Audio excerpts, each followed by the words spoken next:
How do I access my Bookshare account and read Speaker Text Aid? Begin by navigating to your library and click on the Bookshare tab. Log into your Bookshare account. Let's find the book, The Adventures of Sherlock Holmes. Since I only have the title, I'll type it in the left-hand search box. Depending on your information, you can search by title, author, 13-character ISBN code, or by all of these criteria.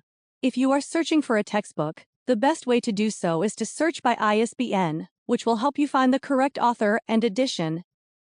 Once the search returns, we see that there are two types of downloads, PDFs and EPUBs.